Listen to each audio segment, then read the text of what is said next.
Where I'm stuck a little is on the whole issue of monogamy.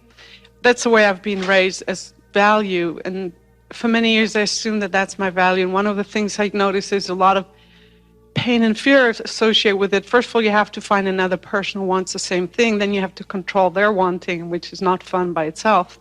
And I also challenge... Stop right there for just a moment and remember what you're going to say further.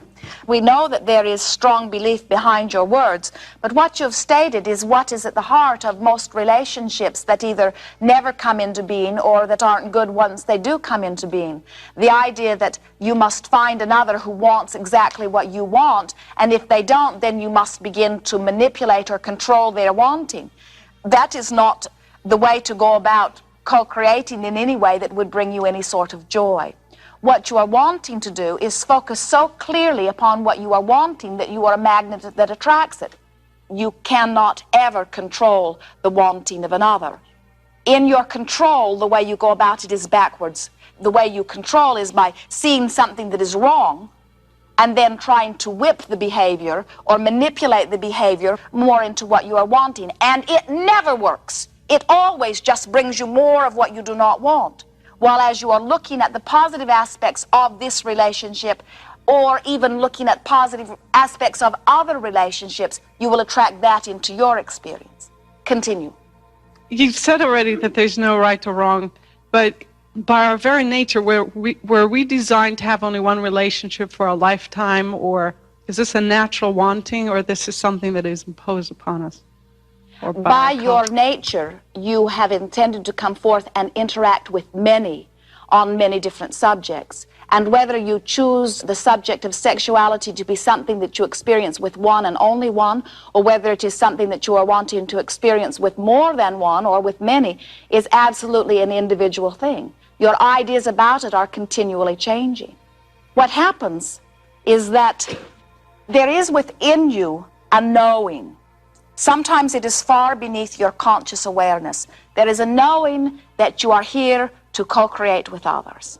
And there is a wanting to interact with others on a number of different levels, you see. And that's why you are seeking many.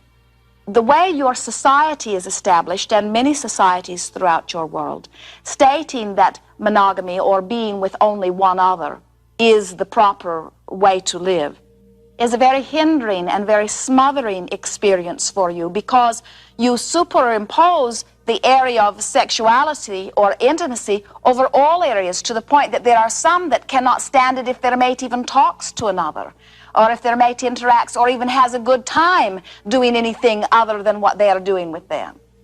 Now, what we are wanting you to understand is that you may choose for yourself, certainly, regarding the subject of sexuality. There are many who could not bear the thought of being with someone who is now wanting to be intimate in a sexual way with someone else, for somehow that is a very great violation of the relationship. If that is the belief that you have held at the time that you attracted the relationship, you would not attract someone to you who wanted something other than what you want to begin with.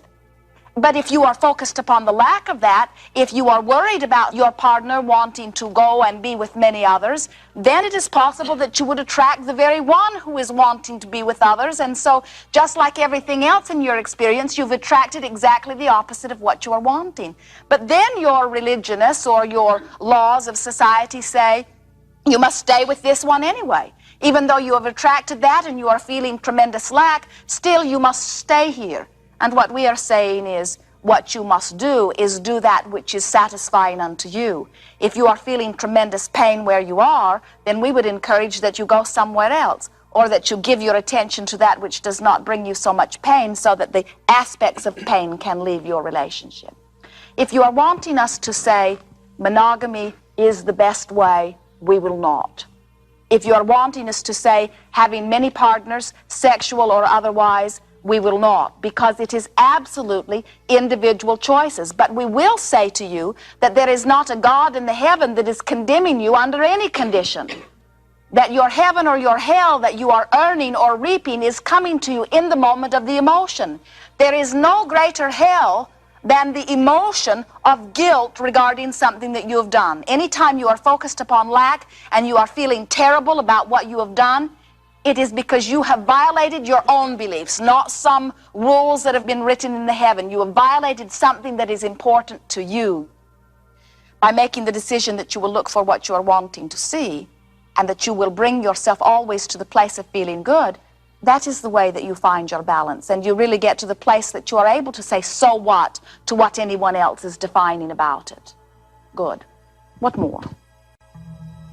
I have a couple questions.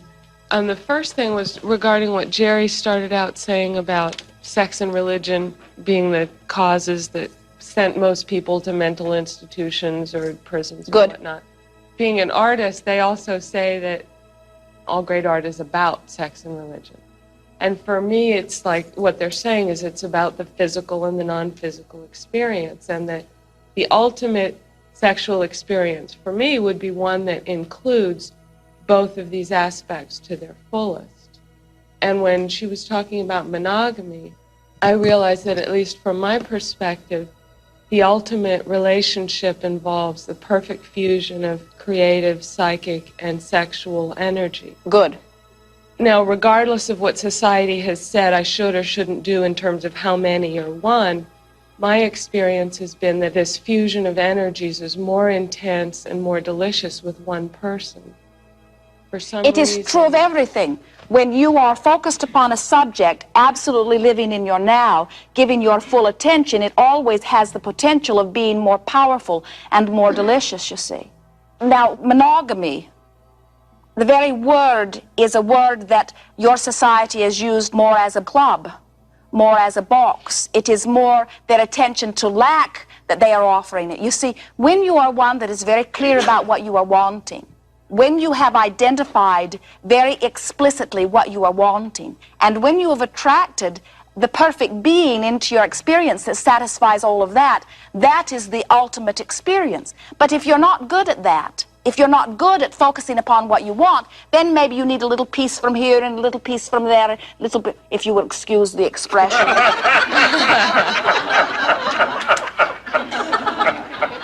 You are getting the point? When you are very good at acknowledging what it is that you are wanting, then you are very pointed and very powerful at always bringing precisely what you are wanting into your experience. And we would say that for the most part, that those who are seeking many sexual experiences are those who still have not defined what it is that they are wanting. They are still collecting data. They are still defining, and there is nothing wrong with that. I mean, in my own mind, I use the term life partner instead of monogamy to describe that. Life partner for this moment, in other words, for this moment in time. We would not encourage you ever to make any sort of a commitment to another that I will promise you that under any and all conditions that I will be right here. Because that is stepping upon your own freedom to evolve, you see. What would be better stated is to say, as long as we are joyfully and gloriously interacting together, we will remain together. And that is what we seek. And since that is what we seek, that is what we will have. In other words, that is a freer way of having the same thing. The other is looking at the lack. And when you begin looking at the lack, then you are assured of not having it, you see, because then you start smothering one another or manipulating one another.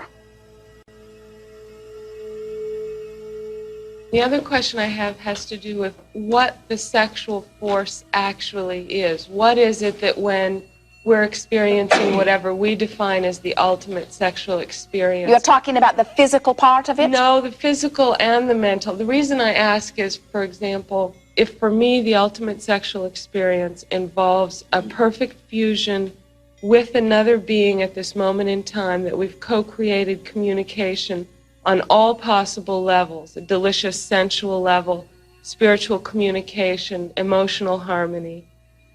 It is literally a physical experience of the non-physical merging with another. Can you have that sort of experience in the middle of an argument? Can you have had a day of bickering and fighting and then come into that sort of experience? Can you feel incomplete yourself, or can you find flaws in your other and have that sort of experience that you've been defining?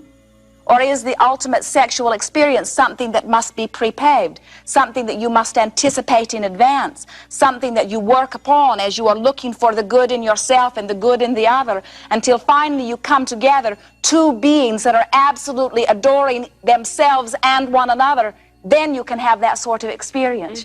The sexual experience is much more a psychic attunement than it is a physical attunement. It is much more the stimulation of what you are wanting in terms of thought than it is in terms of what your physical body is asking for. I mean, my experience has been that a delicious sensual experience is a psychic awakening, that it's a spiritually expanding experience. We agree. I have a friend who says that for him it's the opposite. To engage in sexual activity, it's as if he has to become this one small physical personality and don his ego, and that for him it's a sense of losing that sense of a larger In that psychic case, he is having trouble with all aspects of physicalness, isn't he?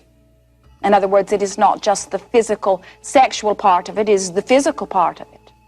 More attention to the reason that he is in the physical expression to begin with. And now you could still have very satisfying sexual experience. You see, what happens is, as you are participating with him, knowing that he is not enjoying the physicalness of it, if you would focus upon the spiritualness of it, as you would focus upon the union of your thought and the union of your spirit, you could still have the sexual experience whether he had a good time or not.